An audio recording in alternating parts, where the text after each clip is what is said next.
Cielo was fading.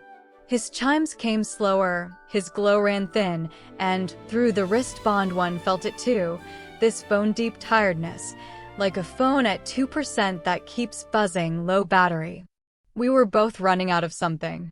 I just didn't know what. I ran every test I could invent. Water?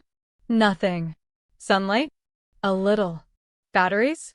He recoiled like I'd offered him a lemon. Then I ate a caramel out of stress, and Cielo perked straight up. Through the bond. He'd tasted it. And he wanted more. Sugar. Of course it's sugar. His cells burn pure glucose, the same fuel plants make out of sunlight, the same fuel in my blood, the reason you get a burst of energy from candy, and then faceplant an hour later. Cielo doesn't eat food. He eats energy.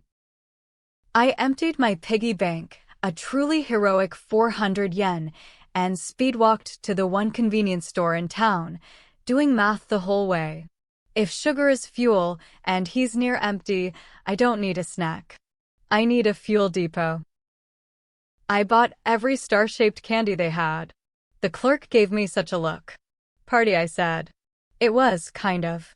A party for one very hungry alien, catered by a store that also sells umbrellas and hot dogs. Back home, I unwrapped one star candy and held it out. Cielo absorbed it, didn't chew, just kind of welcomed it into his whole being, and a ring of light pulsed out of him. One candy. One pulse. I did the responsible thing and gave him 10 more. With every candy, he got brighter, bigger, bouncier. His chimes went from sad piano to full pop song. He zoomed around my room leaving comet trails, knocked my exam charts off the wall, and I did not even care because my dying star was alive again. Then he showed me what a full tank can do. He floated to the middle of the room, hummed, and lifted every loose object into the air. My pens, my books, my chair, all drifting, slow and silent, in a little galaxy of my own bedroom junk. It was the most beautiful thing I'd ever seen. It was also, I realized a beat too late, a lot of alien energy being broadcast out of a residential bedroom at 7 p.m. And somewhere out there, a scanner was about to have a very good night. And here's the part nobody warned me about. We share sensations. So when Cielo hit a full sugar high, I hit it too. Suddenly my heart was racing, my hands were shaking, and I had the overwhelming urge to reorganize my entire bookshelf by color. Immediately. We were a two-being sugar rush with one shared nervous system. I talked at triple speed. He strobed like a tiny rave. I alphabetized my socks. I have never felt so powerful or so unhinged, and I would absolutely do it again, which is the problem. The crash came together too. 1 minute, invincible. Next minute, we both flopped onto the bed like unplugged robots. Turns out a sugar high shared between two species crashes exactly twice as hard. Note to self, portion control. For science. But I'd learned the rule that changes everything. Cielo's power isn't magic. It's fuel in, workout. Sugar equals energy equals gravity tricks, light, maybe, one day, a signal strong enough to reach a ship. He's not a pet. He's an engine. And engines can do big things. Which means the tower plan just got real. If enough sugar can power a signal, we don't need to repair that whole rusted tower's electronics. We just need Cielo, fully fueled, standing on top of it. He is the transmitter. We just need to get him up there. And keep him fed.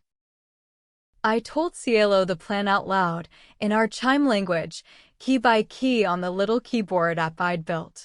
When I got to, "We send you home," he stopped bouncing. He floated up, pressed his little glow against my cheek, and hummed one long, warm note. I felt that one in my chest. Then headlights. Not one car this time. Two. Slow rolling past my house and stopping. That bedroom light show had drawn them right to us. Being bright is the whole plan and also the whole danger. The better he shines, the easier he is to catch. I killed the lights, and we went still. Cielo dimmed himself down to almost nothing, but he was so freshly charged that, even off, for him was a faint cyan shimmer. Hiding a Fed star is like hiding a campfire under a blanket. I was learning that the hard way.